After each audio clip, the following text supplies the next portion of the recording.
পুরুষের জীবনে টাকা ছাড়া পুরুষের কোনো পরিচয় নাই। পুরুষ টাকা কামাইলে মায়ের কাছে সেরা সন্তান, পুরুষ টাকা কামাইলে বউয়ের কাছে সেরা স্বামী, পুরুষ টাকা কামাইলে ছেলের কাছে সেরা সন্তান। পুরুষ যদি টাকা কামানো বন্ধ করে দেয়, কসম ওয়াল্লাহে, পুরুষের আশেপাশে যত ভালোবাসার মানুষ দেখা যায়, পুরুষের পকেট খালি হয়ে গেলে ভালোবাসার মানুষকে হারিকেন দেওয়ার খুঁজে পাওয়া যাবে না। পুরুষের পরিচয় হচ্ছে টাকা দিয়ে। মুরব্বীরা আমার কথা বুঝে গেছে, পুরুষের আসল পরিচয় টাকা। আর একটা বিষয় খুব খেয়াল করেন, খুব বুঝবেন, দেখবেন যখন পকেটে টাকা ভর্তি, দেখবেন এলাকার ছেলে পেলে, ময় মুরব্বী, আত্মীয় স্বজন, আসসালামু আলাইকুম, কেমন আছো, ভালো আছো, আমাকে চিনতে পেরেছো, আমি তোমার খালা হই, আমি তোমার সম্পর্কে চাচা হই। ভালো সময় থাকলে মানুষ কয় আই লাভ ইউ, খারাপ সময় আসলে সবাই কয় আই হেট ইউ। আমি একটা কথা সবসময় একটু মজা করে বলি, जब तुम्हारे जेब में हो पैसे तो लोग पूछते हो तुम हो कैसे, और जब तुम हो जाओगे कंगाल कोई पूछने नहीं आएगा तुम्हारा हाल। ঠিক কি না বলেন? পকেটে টাকা থাকলে কেমন আছো ভাই, কি খবর, দিনকাল কেমন চলে, জিজ্ঞেস করা মানুষের কোনো অভাব পাওয়া যায় না। আর যখন টাকা থাকে না, নিজের ঘরের বউটা পরের মতো রূপ ধারণ করে যুবক ভাইরা। ঠিক কি না? টাকা কামাইতে হবে যুবক ভাইরা, কোনো অপশন নেই। যতই কোরআন হাদিসের অপশনও, কোরআনও বলছে একটা কথা, বেঁচে থাকতে হলে সামর্থ্যহীন নয়, সামর্থ্যবান হয়ে তোমাকে বাঁচতে হবে। ঠিক কিনা বলো? আর একটা কথা বলি, আমি আমার কথার এই বিষয়ের ইতি টানবো, খেয়াল করেন। দেখবেন গরিব মানুষ সালাম দেয়, এই যুবক ভাইরা, কথা কি বোঝা যায় নাকি যায় না? গরিব মানুষ সালাম দেয়, বড় লোকরা কি করে জানেন?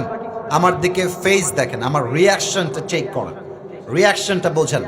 মুরব্বী সালাম দিচ্ছে, এক যুবক ছেলে, বড়লোক ঘরের ছেলে, আসসালামু আলাইকুম বাবা, বড়লোক ঘরের ছেলে মাথা নিচে,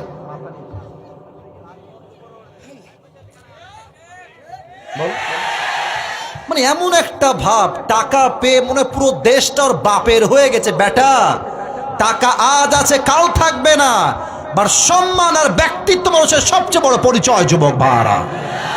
তো আমি বলি, টাকা না থাকলে সালামের জবাব পাওয়া যায় না, আর টাকা থাকলে যারা সালামের জবাবটা দিত না, টাকার জন্য তারা একদিন আগে আগে সালাম দিয়ে দেয় যুবক ভাইরা। ঠিক কিনা বলো?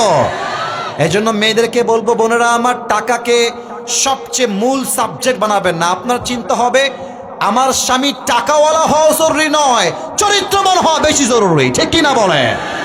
এক নাম্বার, মেয়েরা ক্ষতিগ্রস্তের শামিল, কারণ তারা টাকাকে সবচেয়ে বেশি গুরুত্ব দেয়। Number two, for all the young people, যুবক ভাইরা, তোমাদের আমি কবে আসবো এটা আমি আর জানি না, তোমাদের পায়ে হাত রেখে একটা কথা বলে যাই, তোমরা দুইটা কারণে সবচেয়ে বেশি ক্ষতিগ্রস্ত। এক,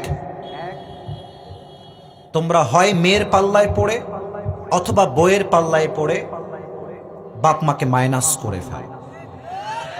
that's the biggest mistake in your entire life. এর মতো বড় ভুল আর নাই। বিশ্বাস করেন, বাপ মাকে যে পর বানায় ফেলে, পুরো দুনিয়া তার থেকে স্বার্থপর হয়ে যায়। মেয়ে জীবনে আসবে আর যাবে, বাপ মা জীবনে আজ আগেও ছিল, আজও আছে, আগামীতেও থাকবে। বাপ মাই আপন, বাপ মায়ের মতো ভালো যুবককে আর কাউকে কেউ বাঁচতে পারবে না। ঠিক কিনা বলে? মেয়েদের পাল্লায় পড়ে বাপ মাকে মাইনাস করে দিলে তোমার জীবনটা বরবাদ হয়ে যাবে। Number one. নাম্বার টু, আমি এটা বলি আবার 3 নম্বর আয়াতের তাফসিরে ফিরে যাব।